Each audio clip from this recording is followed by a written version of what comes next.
сәлеметсіздер ме? Сәлеметсіздер. Енді барлықтарымыз қазір психологиялық ахуал жағдайын туғызу үшін бір-бірімізге қазір жылы лебіздерді білдірейік. Кәнеке мына топ бастасын. Мен сіздерге барлық жақсылық тілеймін. Мен сіздерге бүгінгі күн жақсы сәтті өтуіне тілеймін. Мен сіздерге жақсылық ғана тілеймін. Бүгінгі күндеріңіз сәтті өтсін. Мен сіздерге бүгінгі күндеріңіз тілеймін. Мен сіздердің денсаулықтарыңыз мол болғанын тілеймін. Өмірдегі барлық жақсылықты тілеймін. Мен сізге денсаулығыңыз сау болсын тілеймін. Мен сіздерге бүгінгі барлық армандарым орындалсын деп тілеймін. Бүгінгі күндеріңіз бақыт сәттерге толы болсын. Мен сендерге бақыт тілеймін. Денсаулықтарыңыз зор болсын, және де армандарыңыз зор болсын.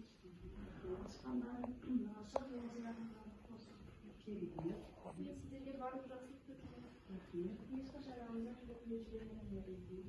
Ешқашан ауырмай сабақтарында бәрі жақсы болсын. Мен сіздерге білім мен ақылды тілеймін. Сендерге бақыт болсын тілеймін. Керемет балалар, мен де сендерге ең бірінші денсаулық тілеймін, екіншіден бүгінгі сабақта және бүгінгі күнге сәттілік тілеймін. Отырыңыздар. Енді балалар, қазір сіздер мына тақтаға назар аударыңыздар. Сіздерге қандай ой келеді? Кім айтады? Қандай ой келеді? Дана? Дина? Қандай киноға айтасың? Бұл барлығы қазақ фильмге байланысты, қазақ кинолары.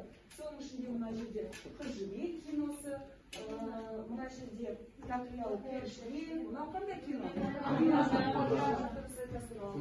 Көксерек киносы. Жақсы, керемет. Демек балалар, біздің бүгінгі өтетін тақырыбымыз бұл қазақ киносы, қазақ тарихы деп аталады. Біздің бүгінгі сабағымыздың мақсаты, яғни сіздер мәтіндегі негізгі ойды анықтап, көтерілген мәселеге баға беріп, мәліметтер мен пікірлерді өңдей білу керексіздер. Содан кейін қажетті клишелер мен лексикалық құрылымдарды қолданып, көтерілген мәселе бойынша ойынды жаза білу керексіздер. Және де мәліметтің бойынша тілдік бірліктерді орфографиялық нормаға сай жаза алу керексіздер. Осы сабақ барысында. Енді сіздерге мынадай сұрақтар беріледі. Бірінші, мысалы, кинотеатрға сіздер жиі барасыңдар ма? Барып жүрсіздер. Жақсы. Бізде қандай кинотеатрлар бар біздің қаламызда? Қандай? Арман кинотеатры. Сарыарқа. Жақсы. Сыныптастармен бірге баратын шығарсыздар. Енді екінші сұрақ, қандай жанрдағы кинолар ұнайды? Қандай жанрдағы кинолар? Драма да, ужастик, комедия, боевик, осы бойынша. Ужастик қалай болады бізде? Қорқынышты жанрдағы. Жақсы, керемет отырады. Тағы да кім? Қандай жанрларды ұнатасыздар? Шоколад?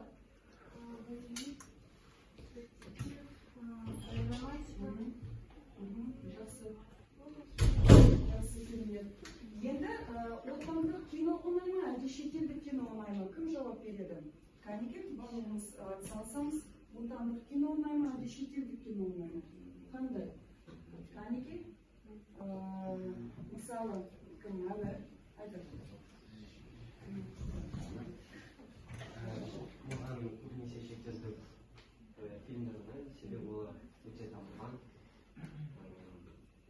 және көп модерн түріндегі мәселелердің жақсы. Маған шетелдік ұнайды, яғни шетелде барлығы дамыған технология жағынан да, ойлау қабілеті барлық жағынан да. Қазақстанда отандық кино, яғни өзіміздің қазақи кең дамыған өзіміздің соншалықты өзіңе жылы болады, өзің отандық кино болғаннан. А шетелдікі ол дамыған. Жақсы, заманауи бұл біздің отандық киноларымыз көбіне ұлттық құндылықты сақтап, сондай өзіміздің халқымызға тән, сондай сыпайы, инабатты кинолар. Ал шетелде болса олар енді Әртүрлі батыс жанрлар. жаққа еліктеген енді сондай жанрдағы кино. Жақсы, отыра ғой, рахмет. Енді төртінші сұрақ, кинодан қандай тәрбие алуға болады? Кім айтады? Барлығымыз белсенді қатысар. Таня. Менің ойымша, жақсылықты көбінесе жетеді. Кейбір фильмдерде өте дамыған жақсылық, ол жақсылыққа көреді. Ал кейбір фильмдерде романтиктерге қалар көп қалады. Жақсы, керемет. Танике, Нұрайым, қоса қойдым. Сенің ойыңша? Менің ойымша, қазақ фильмдеріне көптеген тарихи деректерді алуға болады. Сіздер оқу жағынан да, білім жағынан да өзінің тарихыңызды біле аласыз. Дұрыс айтасың, жақсы, керемет. Тағы да кім қосатын бар ма? Танике, мына топтар біреу сөйлесін. Кім Дильназ айтады? Менің ойымша, біз барлық жақсылықты тәлім тәрбие ретінде аламыз. Және де тәрбие Кейбірге кинода көрсетілген дұрыс емес, рахмет. Кейбір киноларда көрсетілген мысалы нәтижелістері ана өмірдегі ана қиындықтарды жеңуге көмектеседі сол. Өмірдегі болып жатқан жағдайлар олар бізге сондай бір сабақ беретін сияқты. Жақсы, рахмет. Бар ма тағы да? Және де сол беретін сабақ тәлім тәрбие ол киноның жанрына байланысты. Әртүрлі жанрда өзінің беретін мағынасы тәлім тәрбиесі болады. Дұрыс айтасың, дұрыс, жақсы. Енді қазіргі қазақстандық кинолар туралы пікірлерің қандай деген сұраққа жауап берсеңіздер. Ержан. Қазақстандық фильмдер күнге дамып келеді. Мысалы Ресей, Украина, Беларусь елдері елдеріне ұнайтын бірнеше киносериалдар бар. Бұл киносериалдар оларға шын оқиғаларға негізделген ұнайды. Мысалы шетел киносериалын алайық.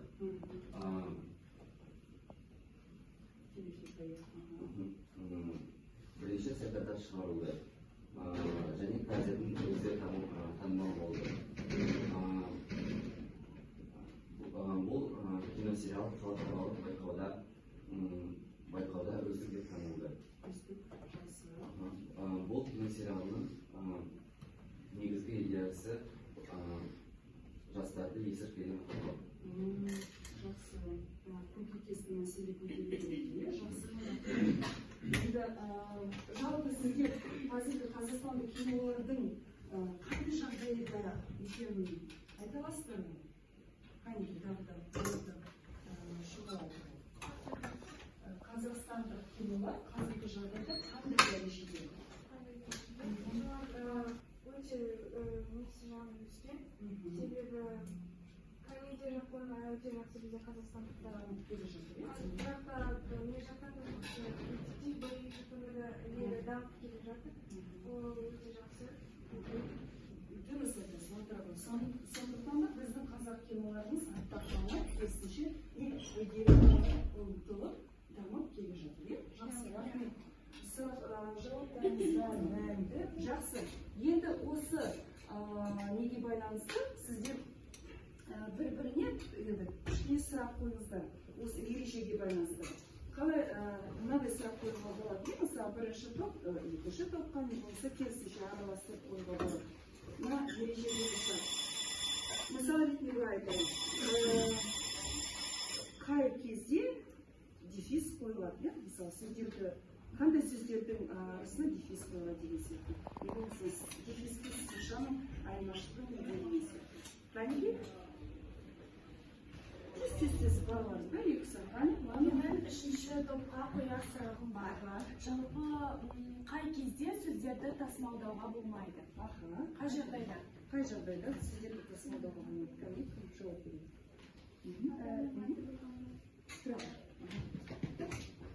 Bir адамның аты болғанда, оның атының бастапқы каналдан дұрыс айтасың, иә? Дұрыс қойған. Иә, дұрыс. Алина? Мен бірінші топқа сұрағым, дефиспен қандай сөздер көбінесе жазылады? Қандай сөздер көбінесе дефиспен жазылады? Кәнеде?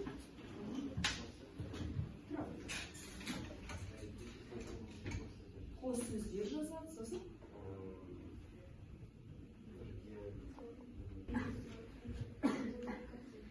Керемет, екінші топ. Сіздерге мына топты бағалауға не беріледі? Сөз беріледі. Кәнеде кім бағалайды? Біз бүкіл топпен шештік. Бірінші топқа 5 деген бала қойды шештік, себебі олар мәтіннің түсінігін бізге жеткізе алды, сөздермен бірге біз бәрін түсіндік. Жақсы, керемет. Келесі екінші топ.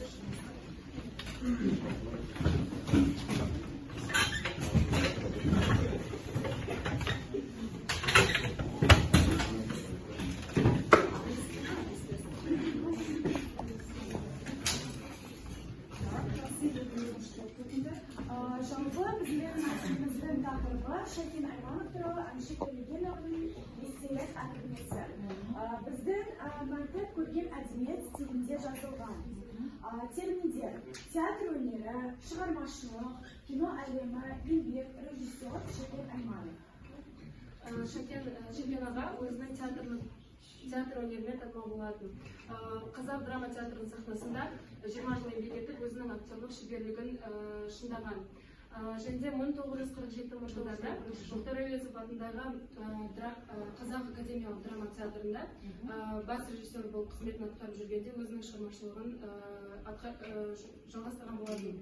1954 жылы ол кино әлеміне шақырту алып, режиссерлікке бел шеше кіріскен. Және де Шәкен Айманов 1959 жылы КСРО халық артисті деген атаққа ие болған. Жалпы айтатын болсақ, ол барлық күш жігерін қазақ киносына жұмсаған болатын, және де қазақ киносының алғашқы кірпішін қалаған. Жалпы Атамекен, Алдар көсе, Махаббат дастаны, біз осында тұрамыз деген көптеген фильмдері тек қана біздің халқымызда емес, басқа да халыққа танымал болған екен, және де өзінен үлкен мұра қалдырған. Өте сәтті шыққан фильмдердің бірі ол «Біздің сүйікті дәрігер» және «Тақиялы періште» атындағы комедиялар бар. «Біздің сүйікті дәрігер» комедиясы Шәкен Аймановтың өмірінде өте үлкен рөл атқарған болатын. Осы фильмді тек қана КСР мемлекеттерінде емес, және шетел мемлекеттерде де көрсетілген болатын. 1970 жылда «Атаманның ақыры» фильмі үшін КСР мемлекеттерінің сыйлығын алған болатын, бірақ олар өзі осыны көре алмаған.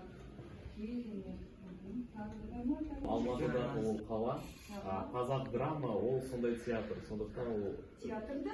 Дұрыс айтасың, жақсы, керемет, рахмет.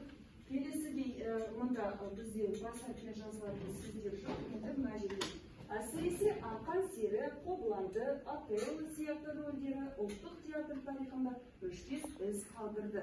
Бұл сөйлемде ланы? Бұл жерде олар жалпы есім болып тұр, адам аттары, сондықтан бас әріппен жазылады. Жақсы, дұрыс айтасың. Барлығы да бұл адамның аттары болғандықтан бас әріппен. Керемет бала, кәне барлығымыз өзімізге бұл жұмыспен сіздер жақсы орнадыңыздар. Енді үшінші тапсырма қаздательдеріңізді ашып жаза қойыңыздар. Мұнда қажетті клишелер мен лексикалық құрылымдарды қолданып мәтінді аяқтау керек. 380-90 сөз. Шәкен Айманов қазақ өнерінің жоқтығы биік тұлғасы, талантты актері әрі режиссері. Ол ұлттық театр өнері мен кино саласының басының дамуы үшін бүкіл ғұмырын арнады. Осы сіздерге мәтіннің басы берілген, енді сіздер шағын бірнеше ғана сөйлем қосып, сонда барлық 80 сөз болатындай не істеу керексің? Мәтін құрау керексің. Қазақ драма театры актерлік шығармашылығын шыңдады. Бұл 1947-1951 жылдары Мұхтар Әуезов атындағы Қазақ академиялық драма театрының бас режиссерінің қызметін атқара жүріп шығармашылықпен айналысқан. Шәкен Айманов атамыз бүкіл күш-жігерін және дарынын қазақ киносына жұмсады. Жақсы, кәнеки Әлішерге тоқаштайды. Негіз осы топтың жұмысы, яғни Әлішерді бізді тұрғызып тұр ғой. Сондықтан топтың атынан ет, сізде топтың атынан. Аружан, кәнеки баға беріңізші осы Әлішердің жұмысына. Мен Әлішердің жұмысына жақсы баға беруім келеді. Себебі ол бізге қазақ мәдениетіне бөлісті. Және де біз оның айтқанын Түсіндіңіздер. Жақсы, рахмет. Келесі, отырамын Әлішер. Рахмет саған. Так, кәнеки, осы үшінші топтың бізде Алтайыр сөйлемейді. Шәкен Кенжетайұлы Айманов 15 ақпан 1914 жылы туылып, 23 желтоқсан 1970 жылы қайтыс болған. Қазақтың әйгілі актері, режиссер. 1964 жылдан КСРО халық әртісі. Туып өскен жері Павлодар облысының Баянауыл.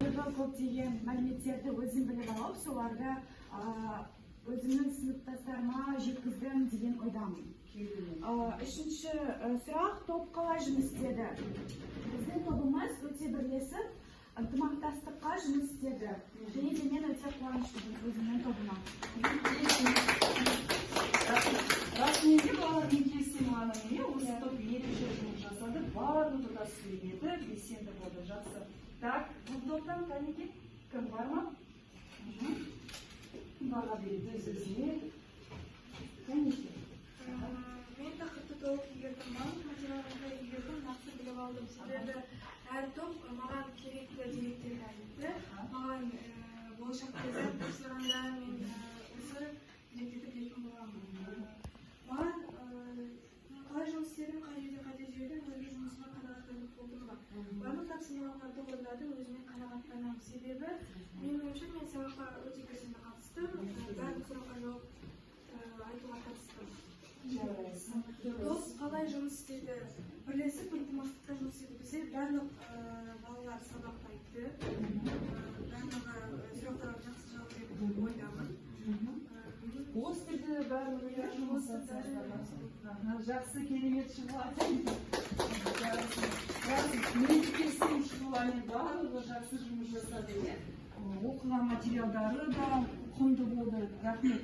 Так, енді бірінші топқа кәнеки кім бізге өзінің бағасын бере алады? Мен тақырыпты толық игердім. Барлық материалды игердім. Нақты біліп алдым. Екінші, мен қалай жұмыс істедім? Қай жерде қате жібердім? Өзімнің жұмысыма қанағаттанып болдым ба? Барлық тапсырмаларды орындадым, өзіме қанағаттандым. Топ қалай жұмыс істеді? Менің ойымша барлық топ мүшелері және біздің топ мүшеміз бірлесіп жұмысшылықта жұмыс істеді. Керемет, рахмет. Мен де келісемін. Рахмет. Енді балалар, сіздердің әрқайсыларыңызға мысалы топтың ішінде мына бірінші топтағы жұмыс жасағанның барлығына мысалы 5 қоямын. Осы екінші топтағы барлығына мен 5 қоямын. Және үшінші топтағы барлық балаларға енді 5 қоямын. Бір ғана оқушы кімге? Нұржас, саған мен 4 қоямын. Себебі сен кішкене аздау сөйледің бе? Барлық ғана просто жұмыс жасап салысқан едім. Жақсы, рахмет. Ал балалар, енді сабағымыз аяқталды. Тұрамыз.